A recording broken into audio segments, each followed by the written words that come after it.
Anda pernah nggak sih em, ngerasain duduk di depan TV, Yang salurannya ada ratusan itu ya? iya ratusan saluran, Anda terus pencet remote, nyari-nyari sesuatu yang menarik, tapi ujung-ujungnya ya Anda naruh remote itu dan ngerasa kosong aja, kayak nggak ada yang bisa ditonton nih. Bener banget.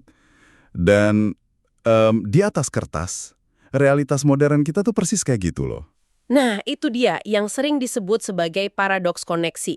Maksudnya, secara historis, kita ini kan generasi yang paling terkoneksi ya. Kita punya ribuan teman di saku kita. Betul. Tapi ironisnya, kita justru ngerasa sangat terisolasi secara emosional. Kayak kelaparan di tengah prasmanan gitu loh. Itu analogi yang pas banget sih. Kita kelaparan akan keintiman. Kita dikelilingi banyak orang, tapi interaksinya tuh dangkal. Makanya misi sesi eksplorasi mendalam kita kali ini tuh krusial banget buat Anda. Entah Anda lagi nyoba memperbaiki hubungan sama pasangan, atau rekan kerja, atau sahabat. Kita nggak akan ngasih nasihat klise yang membosankan ya. Nggak sama sekali. Kita bakal ngebedah mekanika psikologis dari sebuah koneksi yang dalam. Betul. Dan sumber kita hari ini tuh komprehensif banget. Kita udah ngumpulin tumpukan analisis dari berbagai AI kayak Claude, Gemini, Copilot, ChatGPT. Ditambah lagi ulasan literatur psikologi dari Mental Health Foundation, terus ada dari healthguide.org, dan satu artikel yang sangat provokatif, judulnya Beyond the Checklist. Nah, dari semua data itu, intinya satu. Kalau kita mau keluar dari isolasi ini, kita harus berhenti memperlakukan hubungan kayak daftar belanjaan. Betul banget. Kita harus mulai bertindak sebagai seorang arsitek. Oke, mari kita bedah ini.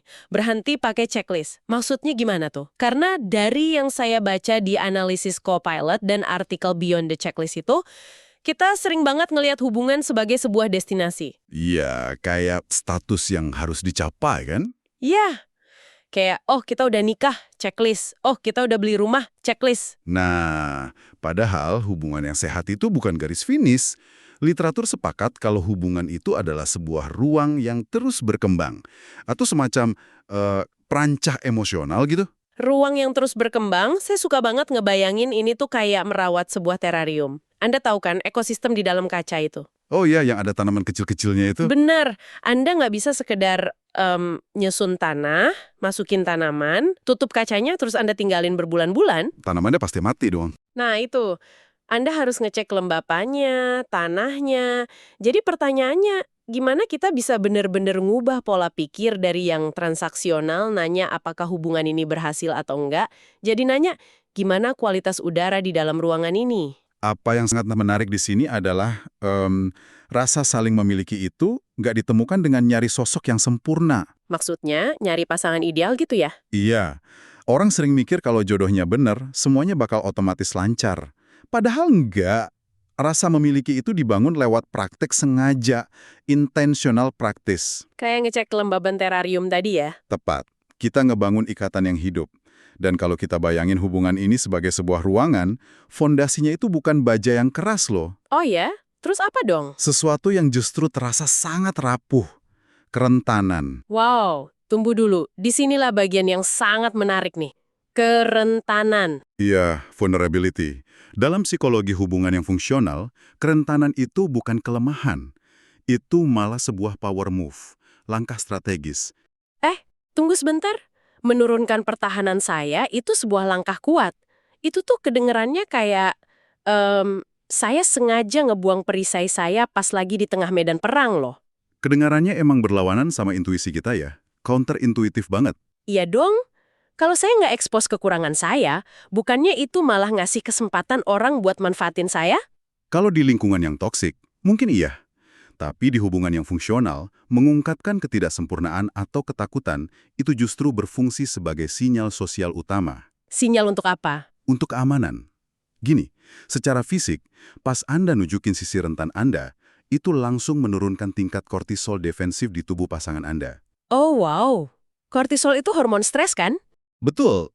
Jadi pas mereka lihat Anda nurunin senjata, sistem saraf mereka membaca itu sebagai, oh, lingkungan ini aman, aku nggak perlu tegang. Ah, saya paham sekarang. Jadi dengan ngebuka lanskap internal kita nyiptain yang namanya homeostasis relasional ya.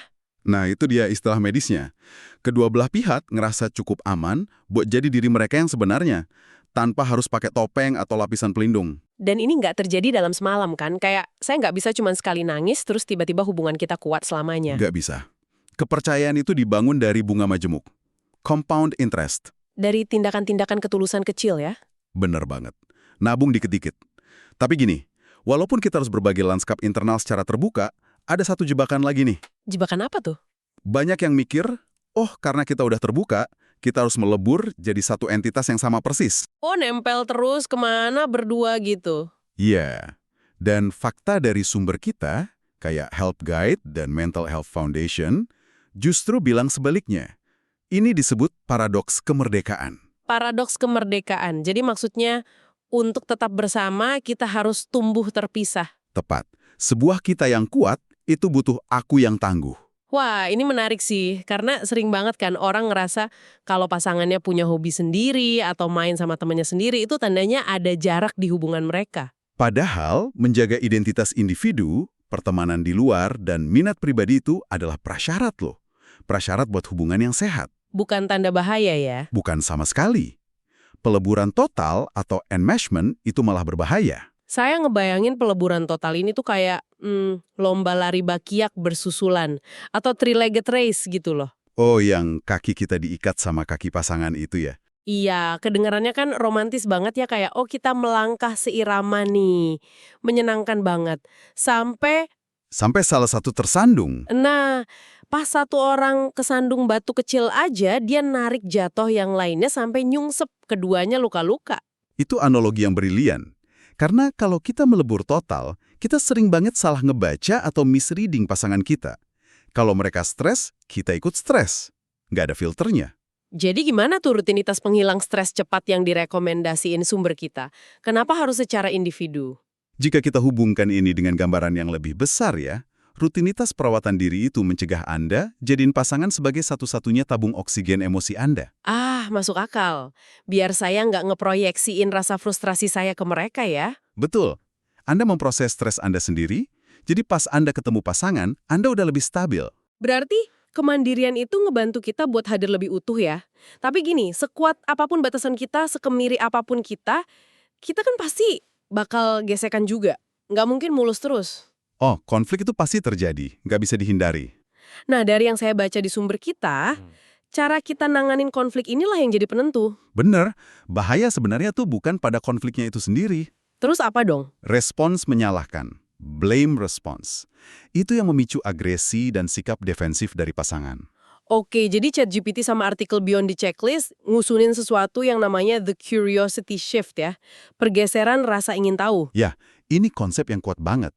Intinya, kita memandang ketidaksepakatan itu bukan sebagai serangan ke diri kita. Melainkan sebagai apa? Sebagai kesempatan untuk memecahkan kode pengalaman terdalam pasangan kita. Wow, jadi apa arti dari semua ini secara praktis? Karena jujur aja nih, sangat sulit loh buat jadi seorang detektif yang penasaran ketika insting pertama Anda itu pengen jadi seorang hakim yang menjatuhkan vonis. Iya, saya setuju banget. Metafora detektif sama hakim itu pas banget. Pas lagi emosi, kita emang bawaannya pengen ngehakimi. Tapi disinilah penggunaan I statements atau pernyataan saya itu jadi krusial. Harus disiplin pakainya. Kayak gimana contohnya? Misalnya daripada bilang, kamu tuh selalu aja ngabain aku. Itu kerasa nyerang banget sih. Kan? Langsung bikin pasangan defensif. Coba ubah jadi, saya ngerasa nggak terlihat loh ketika kita nggak saling nanya kabar seharian. Beda banget energinya.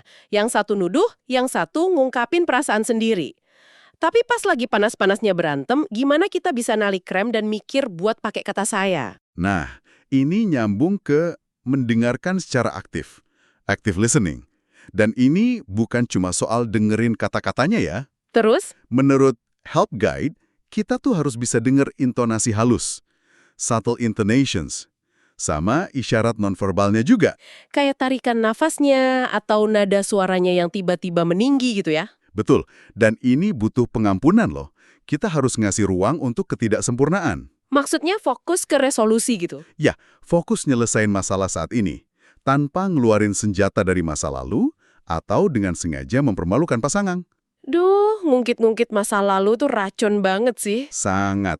itu ngerusak fondasi amannya. Oke, bertahan dari sebuah konflik dengan the curiosity shift itu emang luar biasa. Tapi pertanyaan logisnya, gimana kita ngebangun hubungan yang terus berkembang di masa damai, biar pas badai konflik datang, kita udah punya kekuatannya. Ini membawa kita ke poin tentang mikromomentum.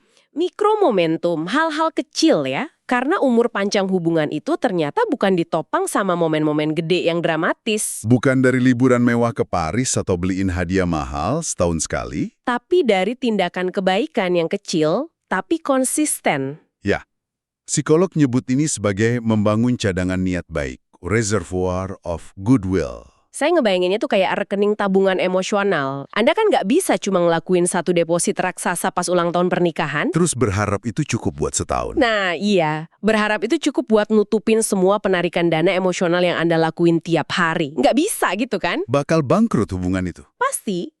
Terus Help Guide juga nyaranin buat terlibat di komunitas bareng-bareng. Ya, kayak jadi sukarelawan gitu. Betul, melakukan sesuatu untuk tujuan yang lebih besar bareng-bareng, itu bantu jaga koneksi dan nurunin stres loh. Tapi balik lagi ke yang harian tadi, gimana tindakan-tindakan kecil kayak apresiasi tulus ini bisa nahan kita dari ngeremehin orang lain? Ini memunculkan satu pertanyaan penting sih. Rasa syukur itu kan sering dianggap cuma kebiasaan sopan santun ya. Kayak cuma ngomong makasih pas diambilin minum? Iya, padahal lebih dari itu. Rasa syukur itu adalah tindakan yang disengaja. Sengaja dilakukan buat memperkuat nilai ikatan Anda. Biar saldonya selalu cukup ya. Betul, memastikan saldo tabungan emosional Anda cukup kuat buat ngadepin krisis apapun di depan. Luar biasa. Jadi buat Anda yang lagi dengerin, mari kita rangkum intisari perjalanan kita hari ini khusus untuk Anda. Membangun koneksi yang benar-benar bermakna itu adalah perpindahan besar. Dari pola pikir checklist menuju pembangunan arsitektur emosional. Sebuah ruang yang terus dikembangkan ya. Benar. Ini tuh tentang gimana kita berani pakai kerentanan buat nurunin kortisol pasangan kita, terus mempertahankan kemandirian kita sendiri biar bisa hadir lebih penuh. Dan ingat paradoks kemerdekaan tadi. Iya. Terus pas lagi berantem, kita ngubah rasa pengen nyalahin jadi rasa ingin tahu yang besar. The curiosity shift. Jadi detektif bukan hakim. Tepat sekali. Dan tentunya, ngebangun cadangan niat baik setiap hari lewat mikromomentum, karena hubungan yang paling bermakna itu pada dasarnya adalah narasi sejarah bersama yang nggak akan pernah selesai ditulis. Gak ada garis finishnya. Betul.